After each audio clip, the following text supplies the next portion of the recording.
hellpie may not look it, but this game feels like a combination of Conker's Bad Fur Day with the likes of a 3D Mario, and maybe one of the best independent 3D platformers I've played, if you can look past a few somewhat nagging issues.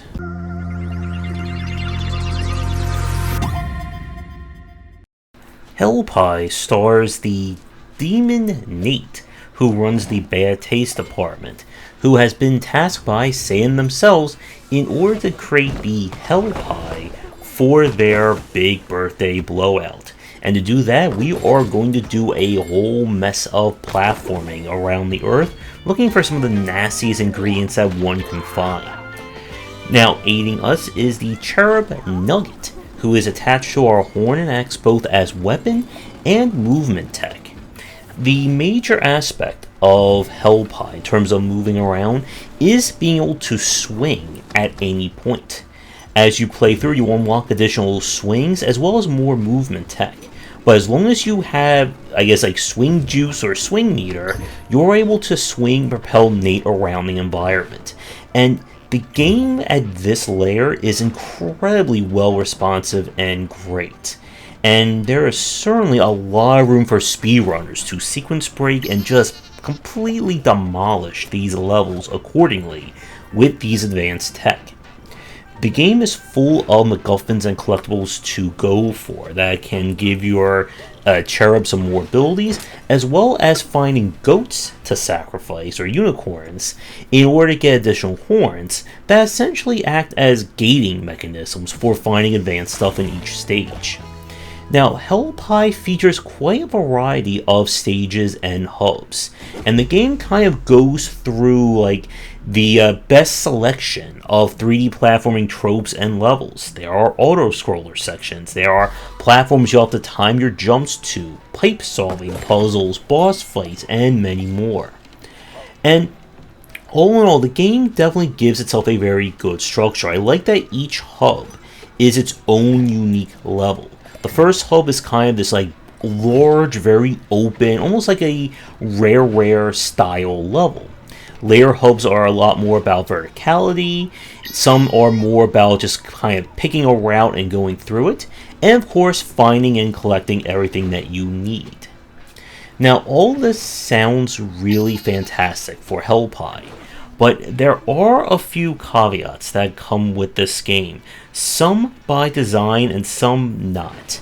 And I want to talk about that, but first I want to take a quick break, and when we come back, we'll discuss this further. And as always, if you're interested in my thoughts on design, then check out my game design books. For entry-level students, we have 20 Essential Games to Study, and then the Game Design Deep Dive series that takes an extensive look at different genres, with free-to-play coming in 2022. As I said in the stinger, hellpie is definitely inspired by some of the best 3D platformers, but it also comes by way of the tone and general, aesthetic and language of a game like Conker's Bad Fur Day.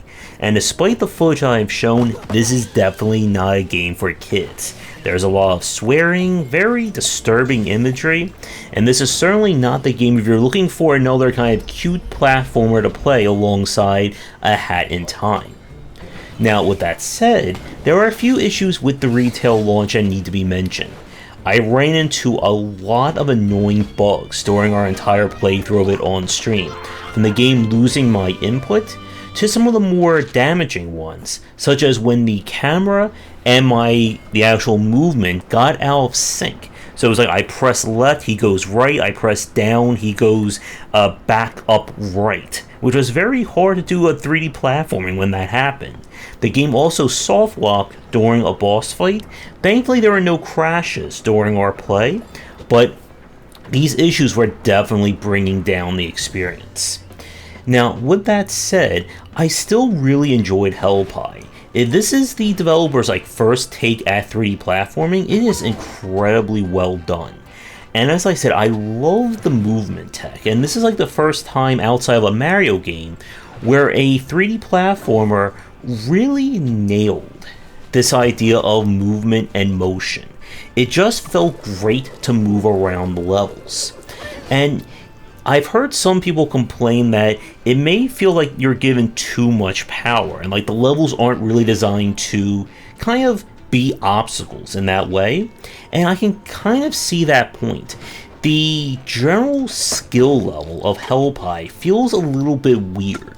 That yes, you can speed through the game and not get any upgrades, but there are some spots that just feel like they were designed that to get a few more points in your swing meter, to unlock additional air options, and so on. Otherwise, they become very frustrating. And I'm not sure, again, like where they wanted you to go in terms of mastery. Like, is this a game meant for kind of casual core, hardcore kaizo? It feels kind of somewhere in between. And I would definitely suggest, if you do want to play this game, always get the cherub like food power up so you can unlock more of your skill tree. Getting the ability to do like a vertical jump in the air or recover your swing meter as you're falling are very big, and this is when you can really start to break the game. So ultimately, I would say that hellpie leans more on the core hardcore side.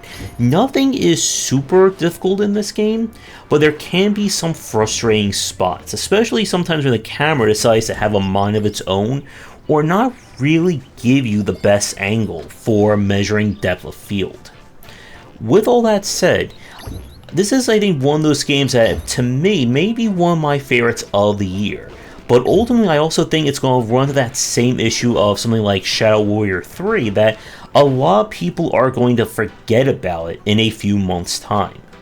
If you are a fan of 3D platformers, I would definitely suggest playing this one, as well as checking out Demon's Turf, the 3D platform from the developer of Slime's Inn.